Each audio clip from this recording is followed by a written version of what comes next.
Ngayong araw guys, nagilahila nga pala kami ng lambat dito sa aming mangroves. Nakahuli nga pala guys kami ng malaking lapu-lapu dito at mga isdang samaral na marami. Grabe, napakarami pa rin talagang isda dito sa aming mga mangroves na to. Kaya ngayong araw guys, isamahan nyo kami.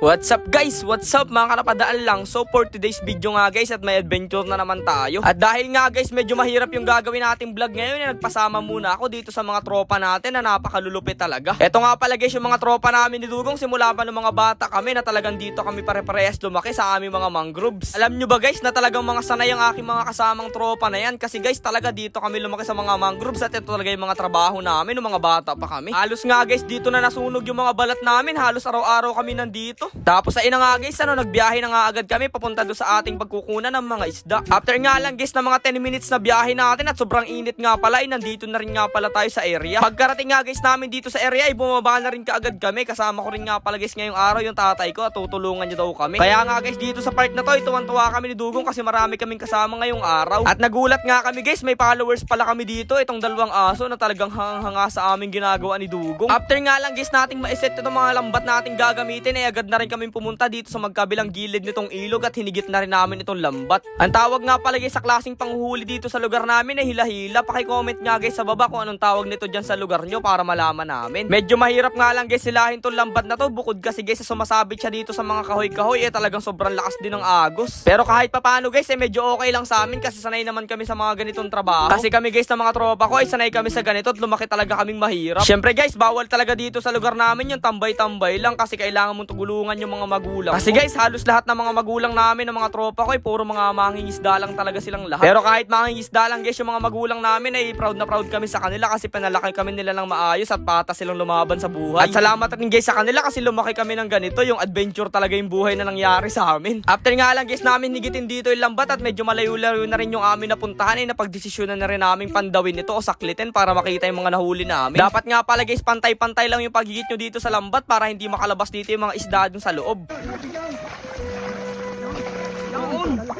Yun! Si Jan! Bumili panagap!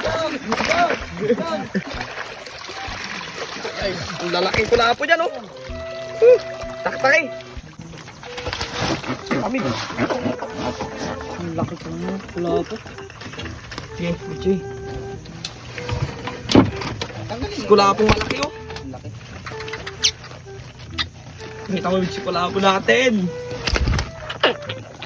Dito nga pala guys sa unang hila namin, ito yung mga nahuli namin, mga 2 pirasong malaking lapu-lapu at ilang pirasong mga isdang samaral. May nahuli rin nga pala guys kaming butete dito. Ginagaya pa nga guys si Dugong dito yung butete sa part na to kung paano siya lumubo. Ito nga pala guys butete na to ibibigay namin to sa lolo namin na expert talagang magkatay nito at kumakain nito. Grabe din talaga guys yung lolo namin na nagluluto nito, talagang kung ano-ano luto mga ginagawa dito sa butete. Minsan guys prito. Tapos ayun guys agad na rin namin inayos dito yung lambat para makahigit na ulit kami dito ng pangalawang beses. Delikado rin nga pala guys maghigit nitong lambat kaya kailangan nakasapatos kayo kasi guys maraming nagapantinik dito mga isda katulad guys nung lupo kung tawagin dito sa lugar namin na talagang lalagnatin kayo pag kayo natinik. Syempre guys ilalayo pa ba natin yung samaral din guys, sobrang sakit din yung makatinik, talaga namang mapapaiyak kayo. Tapos ayun guys dito nga lang pala ako pumesto sa may unahan ng lambat para hindi makatakas yung ibang mga isda. Tapos ayun agad na rin guys namin sinadsa dito sa tabi itong mga lambat namin. Ito nga pala guys pag hila-hila mahalin tulad ko sa pag-aararo para kayong kalabaw guys na hinihilan nyo yung lambat sa putikan. Maya-maya nga lang guys nakakita agad ako dito sa may lambat namin ng 2 pirasong biya kung tawagin dito sa lugar namin.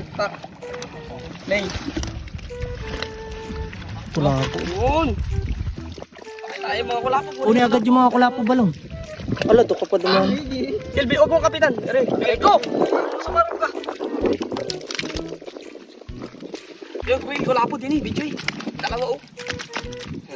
Nakakatuwa naman guys na medyo marami kami nahuli dito sa pangalawang beses namin na paghihigit nito mga lambat. Mga isdang lapu-lapu nga pala guys yan at mga samaral yung mga nahuli namin dito kaya sobrang tuwa na naman ni Dugong dito sa gilid ko. 2 beses nga lang pala guys kami humila ng lambat at ito na rin agad yung mga nahuli namin. Medyo marami na rin yung talaga guys. Ito nga pala guys mga nahuli namin mamaya namin lulutuin kasi guys nagkayayaan nga pala kami maligo doon sa White Beach dito sa lugar namin. Ito nga pala yung mga uulamin namin. Kaya abangan nyo na lang guys bukas kung anong luto namin dito sa mga nahuli namin lapu-lapu at mga isda na to. Pasensya na guys, wala muna tayong food trip ngayon kasi babaunin namin ito kaya nga medyo malungkot si Dugong dito. Kaya ayun guys, hanggang dito na lang muna. Kita-kits na lang ulit tayo guys bukas. Tama sa panonood guys. Ha.